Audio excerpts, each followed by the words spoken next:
Hi, I'm John Zimkus. I'm the Historian and Education Director here at the Harmon Museum. I'm standing in front of a painting of the Little Miami River done about 50 years ago by Betsy Shaw. About that time, the Little Miami River was recognized as a state and national scenic river. Today we have as our Lunch and Learn speakers Hope Taft, the former First Lady of the state, and Bill Schieman. They're both Ohio volunteer naturalists, and they're going to talk about the Little Miami River, what that designation as a natural scenic river meant, and how we can keep it being the pure and beautiful river it is. I think you'll enjoy it. We're delighted to be here. We're delighted that we are connected by the Little Miami River and that our homes and our counties are close at hand, and that we're all here to learn about the history of this area and what makes it so special. As you learned from John, 50 years ago, Ohio was the first state to pass a state scenic river law in the nation. We did that in 1968, and then in February, and then in October of that year, the National Congress passed the National Scenic and Wild River Act.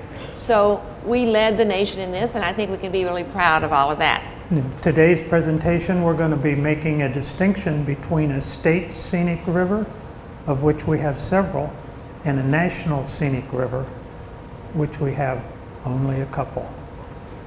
So, as John also said, when Bob and I moved to this part of the state after we left the governor's residence, I got tired of seeing the trash go down the Little Miami River. So I got together with some neighbors and started the Little Miami River Cleaners, and we cleaned up the big stuff. The tires and the plastic and the bottles and the cans and the refrigerators and anything else we could find. But then the more we did that, the more I realized that there were a lot of pollutants in the water that we couldn't see. And so we started the Little Miami Watershed Network, which networks about 30 organizations in the upper river part to help work on the invisible pollutants and the things that really make a difference in water quality. And the Little Miami Network mission and vision is here. We want to network individuals and groups. And if you have anybody down in this area that's really concerned about the river, please let us know. We want to get them involved. Because everyone lives in a watershed. Now, you know, a watershed is like a big bowl. Everything drains from the top down to the bottom. And if you're at the bottom, you're going to pay the price of what happens up at the top. And if you can look at this map, and Bill's going to take a pointer and show you where Ohio is, but that big purple section in the middle, that's the Mississippi River watershed. It drains the majority of the United States. And Ohio is up there where the green and the purple meet. And we'll look at that a little bit closer in the middle in a minute. The green part right there is the Lake Erie watershed. You can see Lake Erie. And this is the break. And the Little Miami is right about in there. And so everything we do up here affects down at the bottom there in the Gulf of Mexico. And they now have a dead spot where there's no oxygen in the water that's about the size of Texas. I mean, nothing can live there. There's no dissolved oxygen out here in this part of the Gulf of Mexico. It's all being caused by, it's a scientific word, eutrophication. But this is all of the runoff that's coming off of, out of this watershed. Whether it's coming off of pavement, it could be polluted with oil and chemicals, whether it's fertilizers coming off lawns and agriculture. It's killed a very large piece of the Gulf of Mexico. The bottom of the bowl, as Hope just spoke about. So let's look at a slightly smaller bowl. Called Ohio, and you can see that a little bit drains into Lake Erie, but most of it drains into the Ohio River. Some of you all know about Summit County. Well, that's kind of at the summit of the watershed where things begin to drain one way, north or south. And then if you look at the smaller map, you'll see the Great Miami in the blue and the Little Miami in the green, and it too are like smaller bowls that drain into larger bowls, that drain into larger bowls, and finally that gets to the Mississippi and the Gulf of Mexico. The distance, the difference between the Great Miami and the Little Miami watersheds in the Dayton area is about where Town and Country Shopping Center is, if you all are familiar with that. If you're at the Phrase and you spill your drink, let's pretend it's water, that will end up in the Little Miami. If you walk across the street into the parking lot of Fairmont High School and you spill a drink, it's going to end up in the Great Miami. So that's actually the break point. And when we travel around and talk to people, we try to let people contemplate or think about what watershed you live in. It's really important to have a watershed awareness. So the state was the first state in the nation to have a scenic river law, and it was signed by Governor Rhodes. The Little Miami River was the first river in Ohio to get that designation. And it became not only a state designated scenic river, but also a national designated scenic river. And there's slightly different qualifications for each. The Little Miami is fortunate in that it meets the qualifications of both and is designated one of the three in the state as being both a state and a national scenic river. And it was all because of this man. I don't know if you all remember him, but he was the editor of the Dayton Journal Herald in the 60s. And I was a paper boy for the Dayton Journal Herald. I had to get up early every morning. I think he had to work late and had lots of stress on his mind. And so he would get in his canoe and paddle down the Little Miami River. And he wanted to preserve it. And so he started the effort that created the state's Scenic River Act. He got involved in the National Scenic River Act. He started the Five Rivers Metro Park system. He started the Ohio Environmental Council. He did a lot of conservation work. And I think we have him to bless for the beauty that we see around here. And he loved that quote, and we love that quote because we're trying our best to fulfill his dream. But I want to read you a description he had of the Little Miami River, and he gave it to the Lebanon Area Chamber of Commerce in January of 1968. So this is Glenn's words. "There is no more beautiful a piece of America's natural history than the valley of the Little Miami. Start in Clark County, where the river rises and flows through fine rolling farm country to the Greene County line. Then suddenly it plunges over the Cedarville Dolomite into the beautiful Clifton Gorge. After John Bryan State Park, it flows among the willows and its low hills through some of the most historic country in the Middle West. Tecumseh was born in an Indian camp near its banks in 1768. At Old Town was the Shawnee city of Old Chillicothe, containing thousands of Indians at times, and possibly the largest Indian village in our country. At the Narrows above Bellbrook, she flows at times in deep cuts made by the Wisconsin Glacier when the stream flowed not south, but north. And below Spring Valley, she has peace and quiet for a while, and then plunges through the Fort Ancient Narrows, cut when the Wisconsin Glacier blocked drainage westward and turned loose a torrent of melting ice and boulders. Here she passes Fort Ancient, which was constructed by prehistoric Hopewell Indians before 300 BC. From Morrow, she turns westward to South Lebanon in the bed of the prehistoric Lebanon Creek, which flowed into what is now known as the Great Miami 17,000 years ago. When the glacier dammed it, the waters of the Miami cut the Kings Mills Narrow, another beautiful section. Up and down the valley, some of the great figures of the frontier moved. At Old Chillicothe, Daniel Boone was brought as a captive, and here he escaped. Here Simon Kenton ran the gauntlet in one of the incredible 8 times he survived. As rivers go, it is very much the way today it was when Boone and Kenton drank from it, but its fate is now at stake. And we think its fate is still at stake. In 2019, there were 15 designated state scenic rivers, and the last one was done in December of 2019, so it's brand new.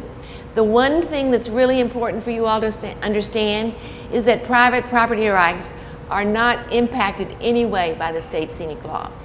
We live on the river, we can do anything we want to with it. But if I'm a government agency and I want to build a bridge across it, then I got to get approval. These are the rivers in Ohio that are scenic status. You can see that the longest one is the Little Miami River.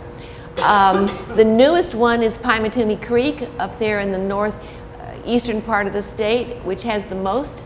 But most everything else, in fact, all of the other ones besides the Little Miami, are just little pieces of the rivers. They're not any great length at all. That's really what makes the Little Miami special, is its entire length is designated a scenic river. And you know, it would be almost impossible. It would be impossible to get that designation today. We were lucky to get in early.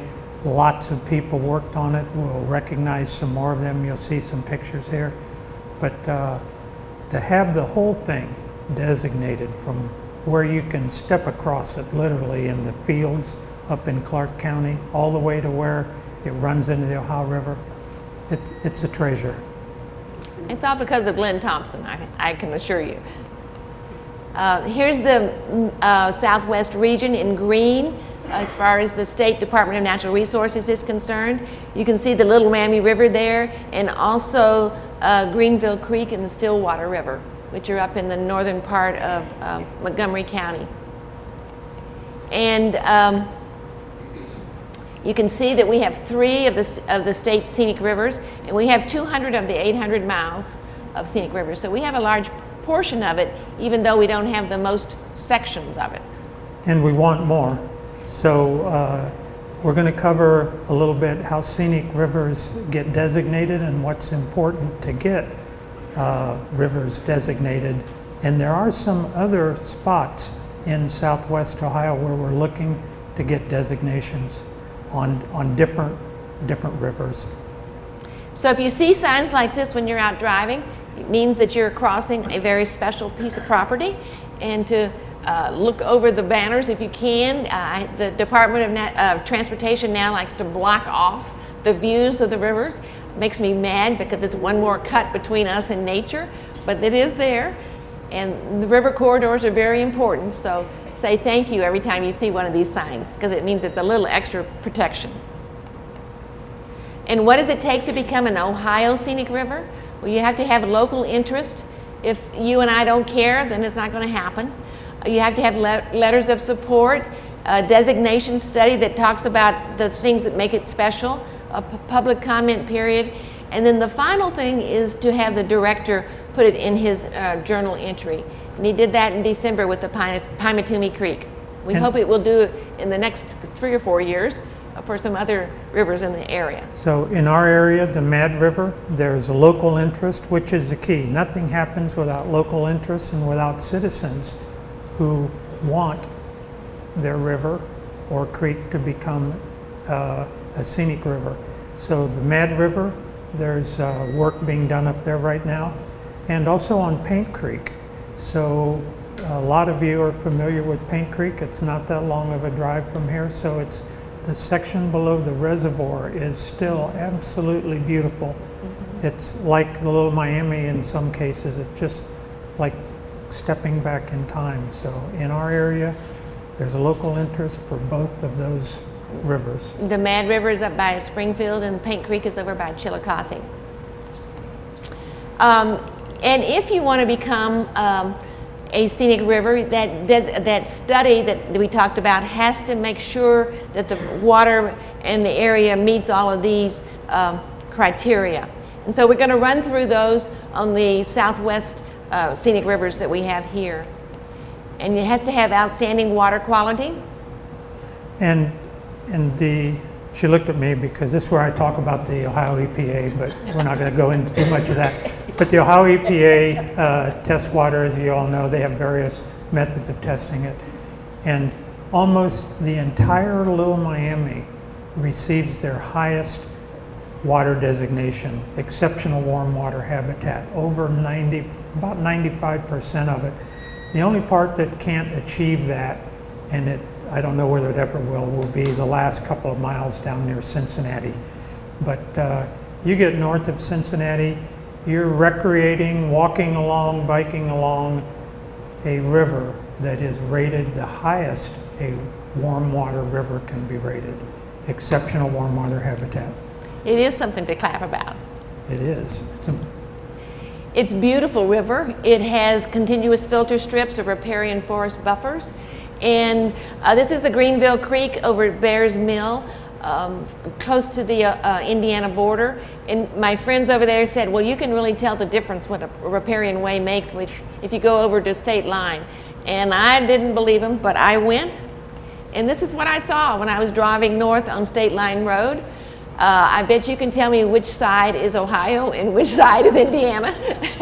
It doesn't take a lot to know that protection and that desire to have riparian way to protect the water is really important. And just, we'll stay on this slide just for a second. The landowner in Ohio on the right, if he wanted to farm up or right to the bank of Greenville Creek, if he wanted to cut down the trees, he still has the right to do that. He's surrendered no rights in supporting, hopefully he supported the designation of Greenville Creek. But he's a lot smarter, in my opinion, than the landowner on the left. And that's what it takes. And that's why we're here to talk to you, and that's why the public needs to be involved. We need to get the message out about how important these filter strips are and how important it is to maintain the trees along these streams. Because what they really do is purify and slow down the rainwater before it gets to the river. And that's really key to keeping pollutants out. It has to have limited human intrusion, such as bridges. And this one is over on the Stillwater, but I bet you all recognize this one. This one is interesting because if you could drive straight along the top of that bridge to Clark County, you would be at the level of the headwaters of the Little Miami River. But if you look at that, you know the river is pretty far down below, in fact, over 200 feet below. And then if you went all the way down to the Ohio River, it would drop another 250 feet. So this is really about the halfway part in the fall of the Little Miami River. And although when you're on the river or on the bike path going from Dayton to Cincinnati, it doesn't seem like there's any downhill slope, but when you're coming back, it does. And it does for runners also, I'll tell you. It's easy to run down to Loveland, but if you're running from up here around Lebanon to Loveland, it's easy to run down, and then it's a chore to run back if you're jogging.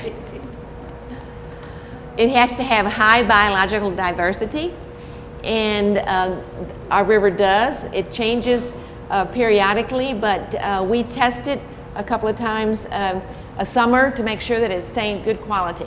And the state of Ohio has a citizen science project called SQM, Stream Quality Monitoring, and anyone can get involved.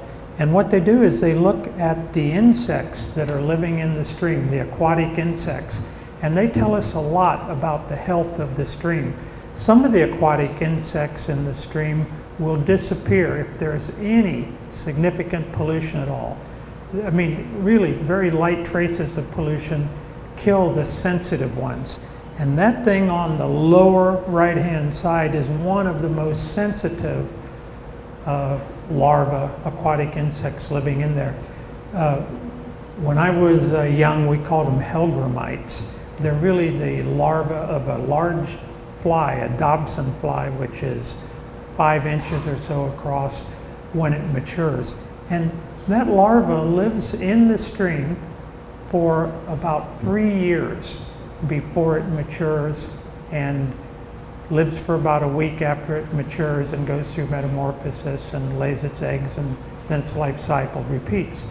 But that river has to remain clean all of that time, or that life cycle is broken. If it goes through a pollution event, it kills all the larvae in the stream.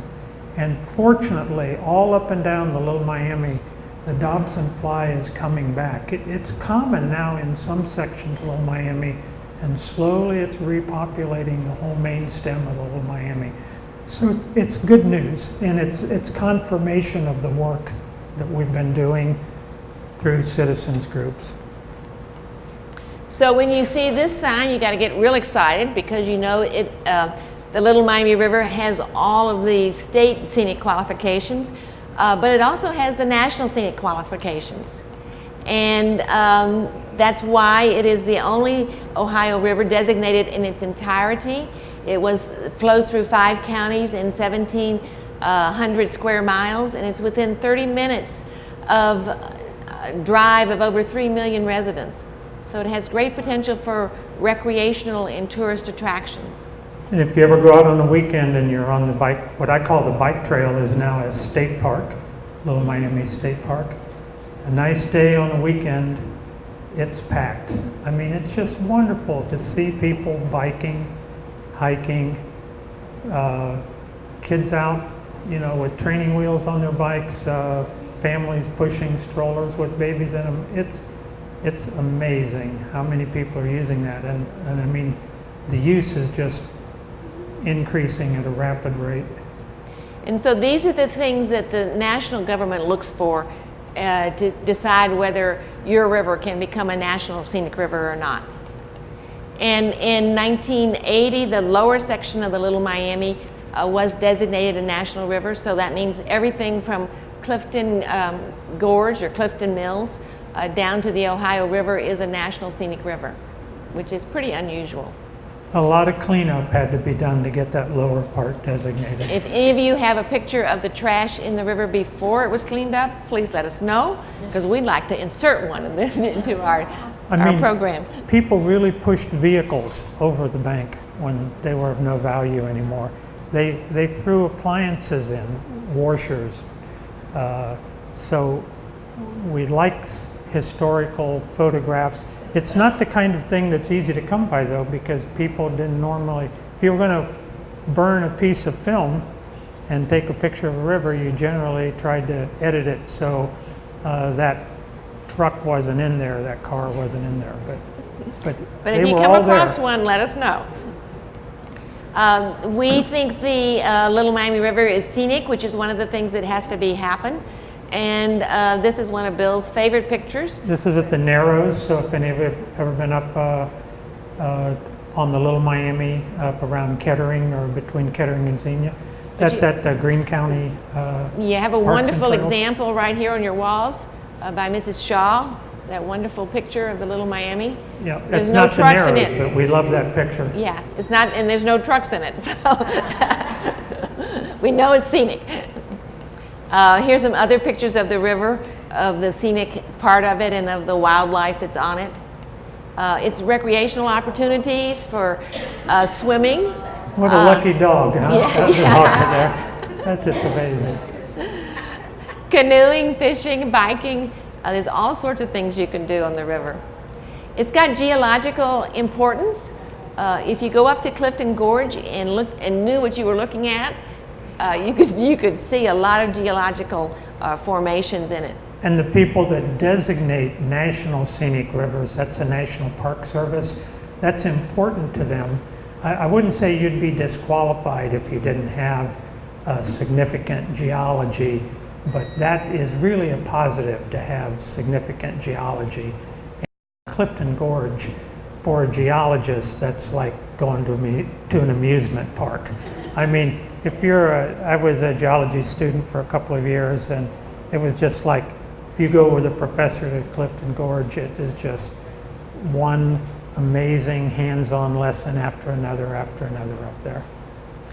That top level of the Cedarville Dolomite is interesting because it goes all across the United States and comes out at Niagara Falls. It's the hard surface that creates the Niagara Falls. And it's valuable. I mean, I have to say a word about dolomite. So it's a sedimentary type of limestone, only it has a lot of magnesium in it. And that magnesium makes it resist weathering. So a lot of the gravel that you see graded in people's driveways or on gravel driveways, that kind of light gray looking gravel, that's dolomite. And that's the kind of stuff where if you're in that business, dollar signs come up. You know, that's why they mine it.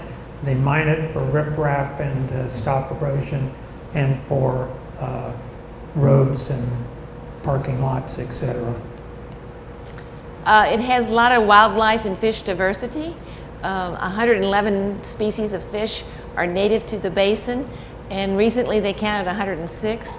They're doing a new study on mussels to see how many mussel species they can find and whether they are as many as there used to be. It's quite a special place. It's historic.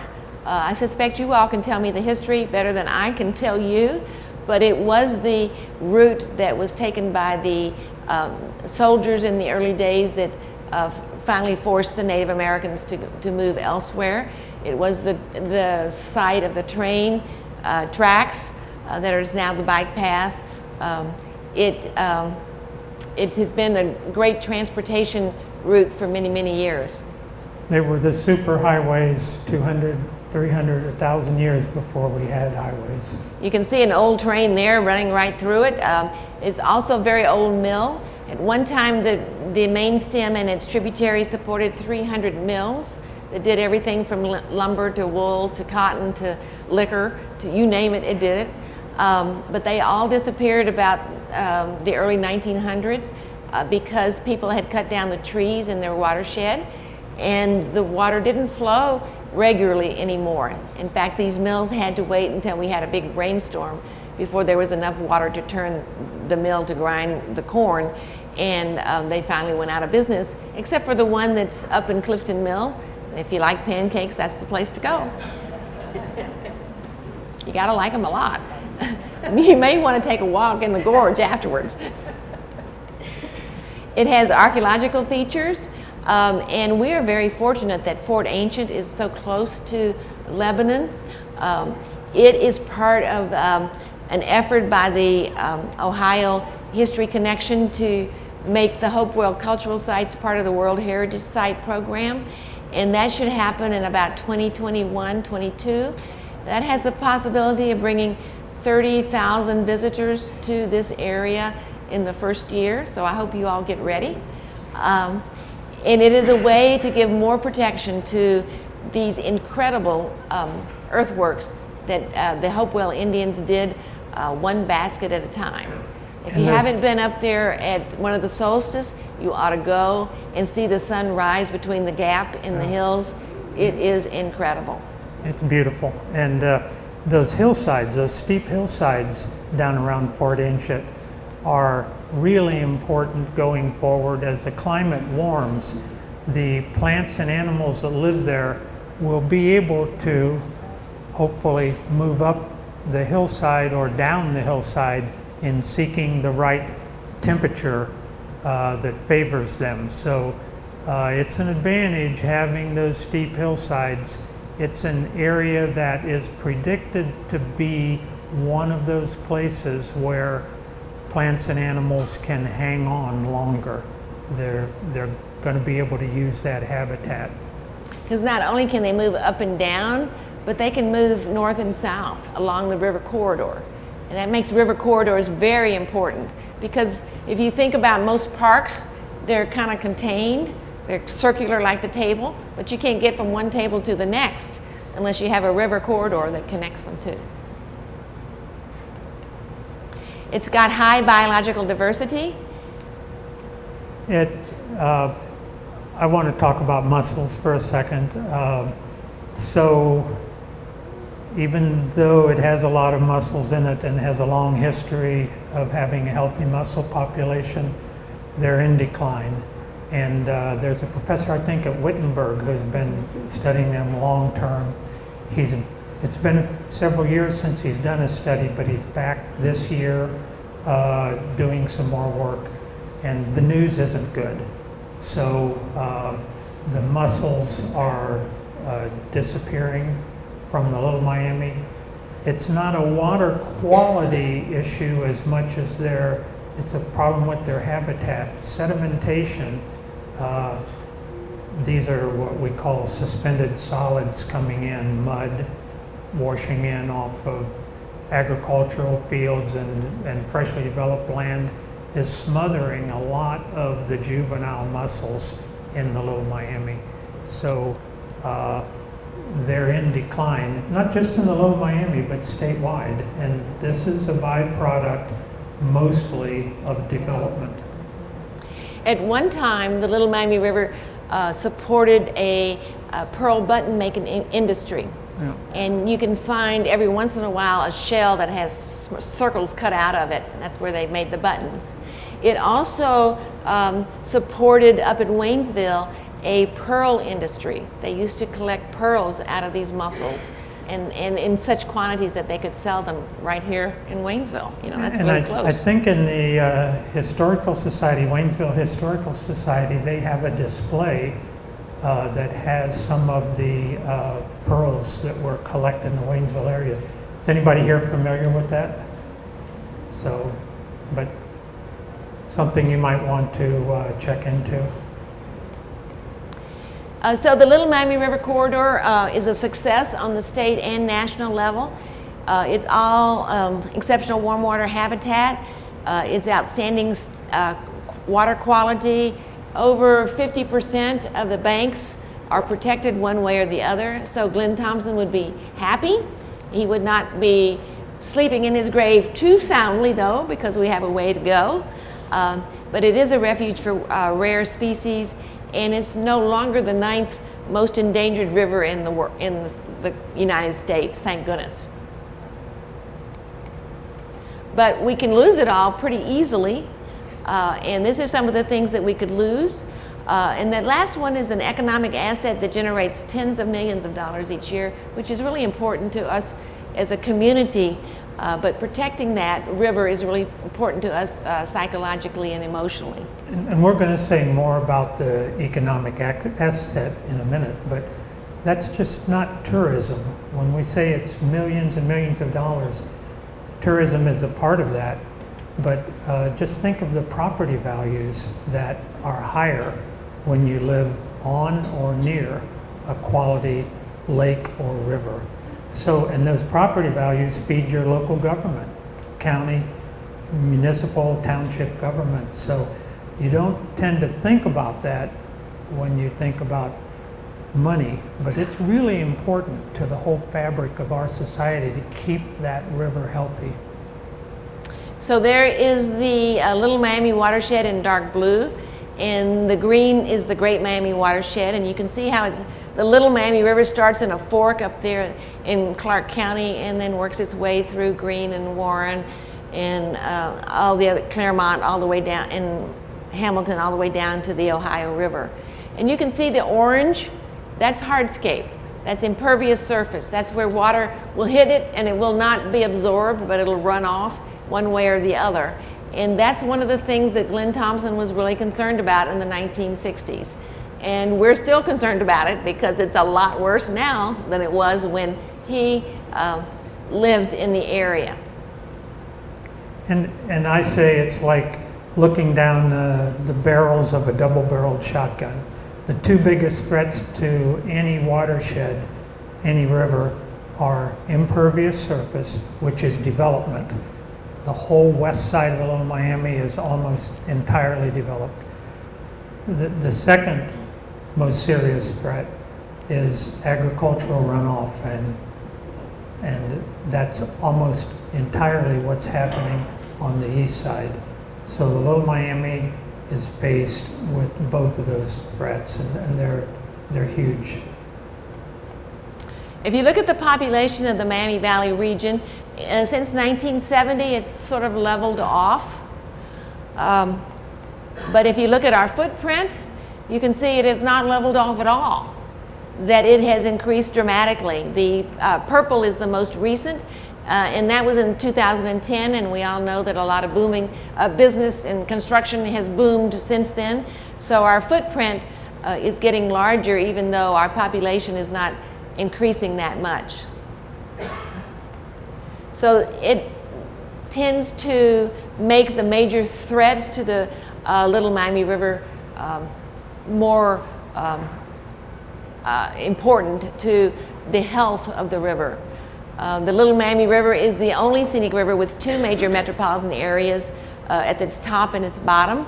And as we saw, there were a lot of areas such as Kettering and Beaver Creek in the Dayton Xenia area that are almost all yellow or gold, and that means that they are 20 to 30% hard surface. They're already built out. There's not much place for those water to go.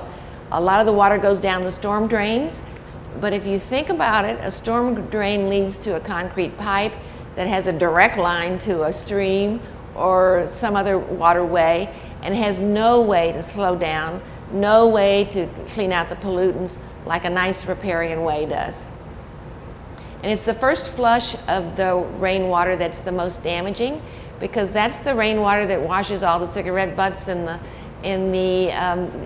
gasoline and the oil and the fertilizers off of your yard, off of your driveways, off of the parking lots into the gutters. So those big rain events are just getting to the river in a matter literally of minutes or less than an hour.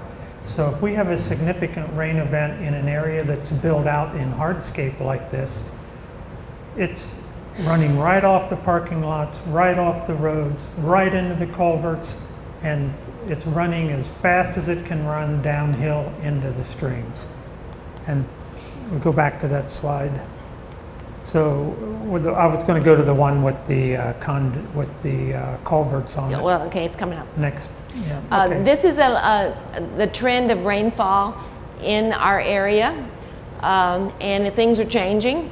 As you can remember, we had a very wet spring. We're now in a very dry season and very hot season. The climate change people think that this is going to be our future. We're going to have more flash floods, more rain bombs, they're now calling them. And so we can look forward to more rain and more damage to our rivers. And this is the slide that Bill wanted me to show. So, I mean, those are the culverts. It's just one. It's a tiny one, okay? But let's say that culvert runs under the road to a parking lot at a fast food restaurant. The rain that fell there 30 minutes ago, maybe it was a really heavy thunderstorm and we got an inch of rain, or maybe we even got more over a 2-hour period. It literally runs as fast as it can now into the tributaries and gets into the river. Nothing is slowing it down. Where, of course, the ideal situation is it would go into the ground, more of it would be absorbed from the ground, and then it would go into the water table, or what we call the groundwater, which is the underground water.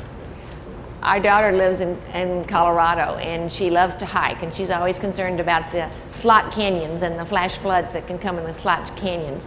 Well, I tell her that the Little Miami River is just like a slot canyon, because that water rises and falls very rapidly and is doing a great deal of damage, such as this.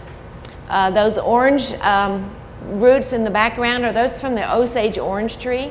The Osage orange tree was first identified by Europeans, by Lewis and Clark, as a tree that was very hard and very slow to decay. And so they brought it from the western part of the United States over to the eastern part, and the farmers immediately adopted it for their fence posts. And that's why you see so many Osage orange trees or road apple trees where there was a fence at one time. When the river gets so that those trees fall into the river, when the bank is decayed and undercut enough, they'll fall into the river, but they won't decay. And they'll be there for a very, very long time. You can see the results of some of the past efforts in the front there of trees that have fallen in, and they're just there. And that slide is something that's happened in the last 50 years. So I raised my family in Waynesville and have a long history with the Little Miami River. And I never recall seeing those steep down-cut banks. Okay, so if you look on the other side, that's common now, all up and down the Little Miami.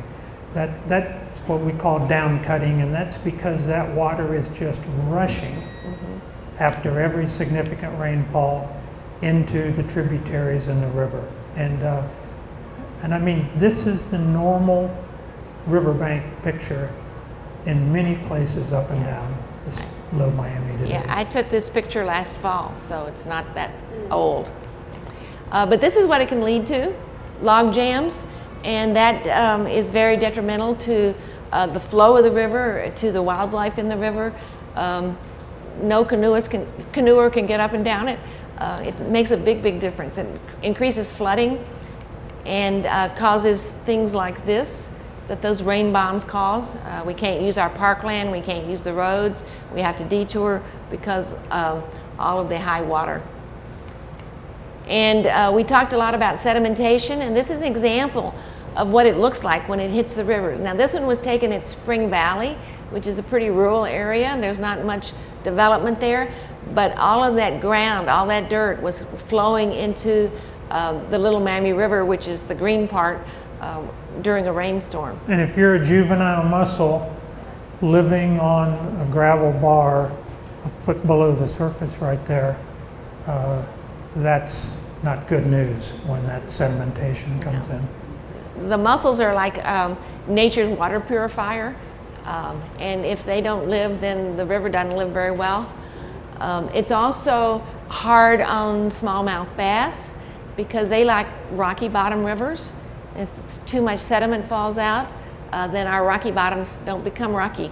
Don't stay rocky. The carp and the catfish may like what's happening there, but the smallmouth don't. And of course the mussels don't either. I think mussels are the canary in the coal mine. Mm-hmm. So that's what we term them.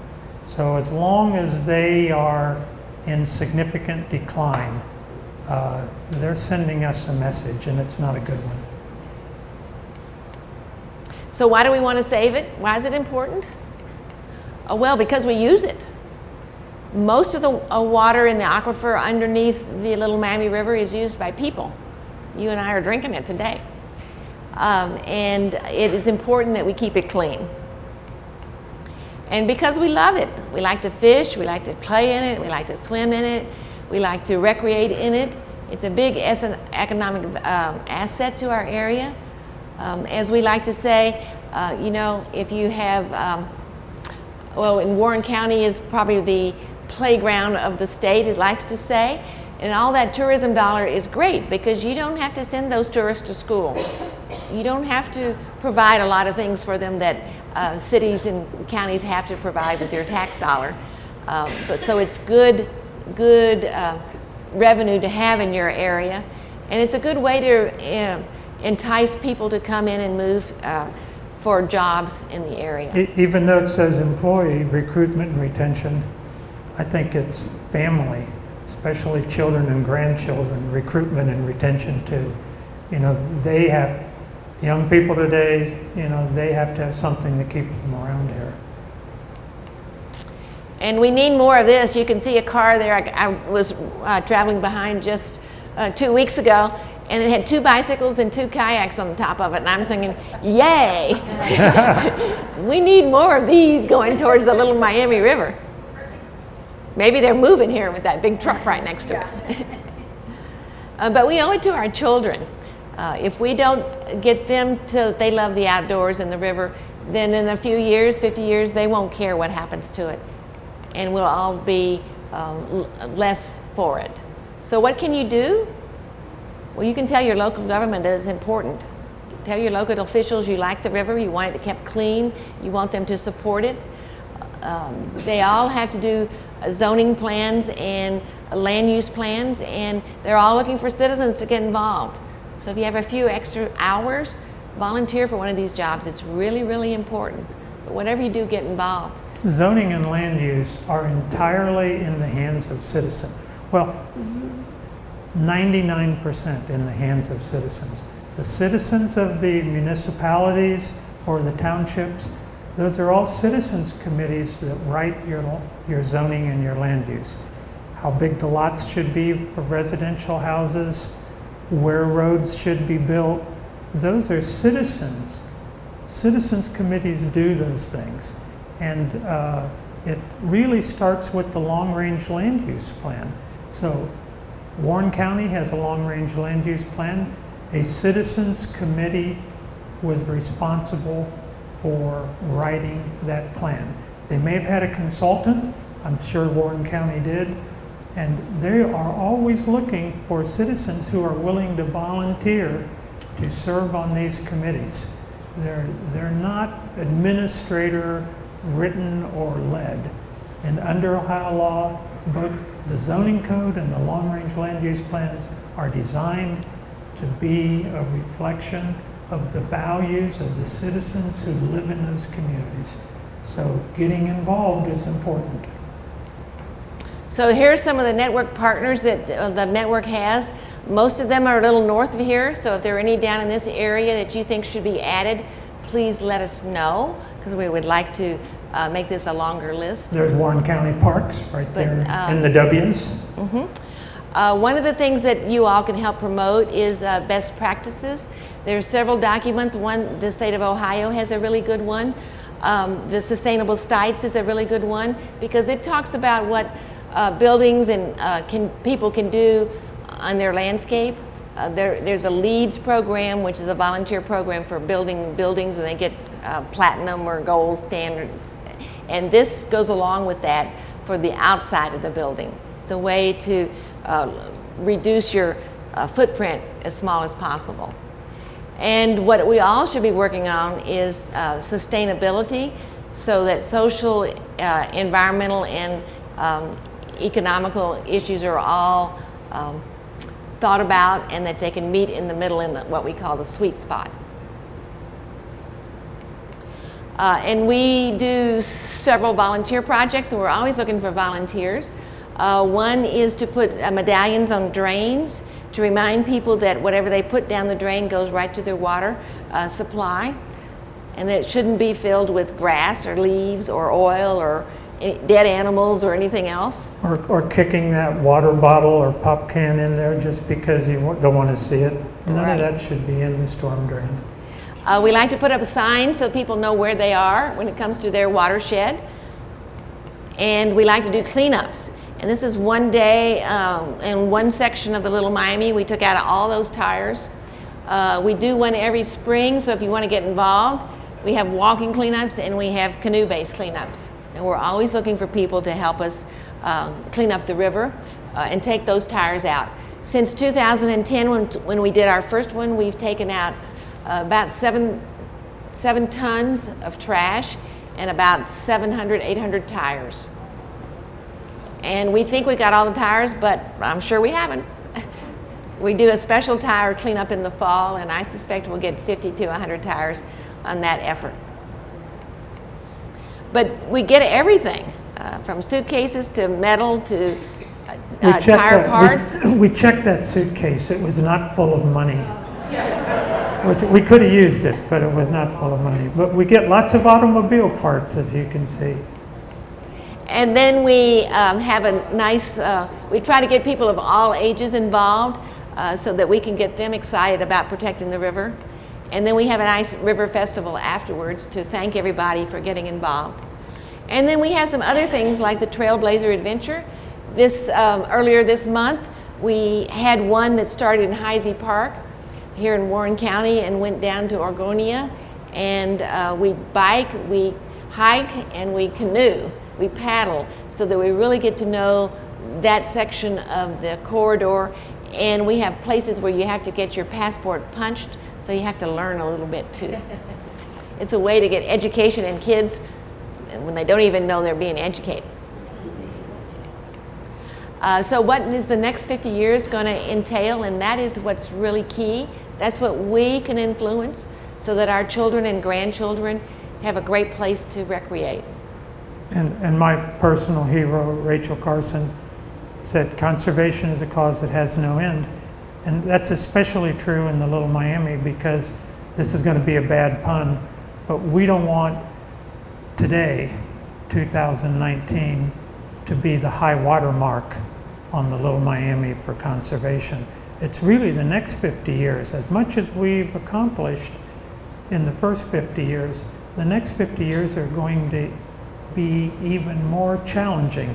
There could be another quote up there by another very smart lady, Jane Goodall, who said, "What you do makes a difference, and each one of us must decide what kind of difference we're going to make." Because our children and grandchildren need a place to fish, They need a place to kayak and canoe. They need a place to recreate. They need a place to renew their soul. Can you tell her father is a kayaker?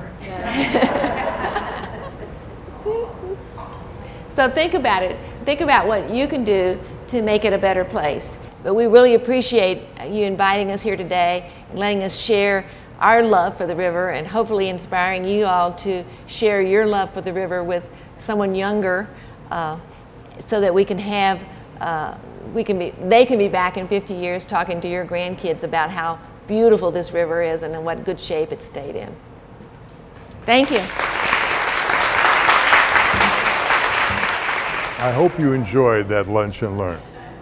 Now, next month on October 16th, we're going to have a presentation on Mary Cunningham, 1870 Cincinnati body statue. It's one I think you'll enjoy and one you'll find very interesting.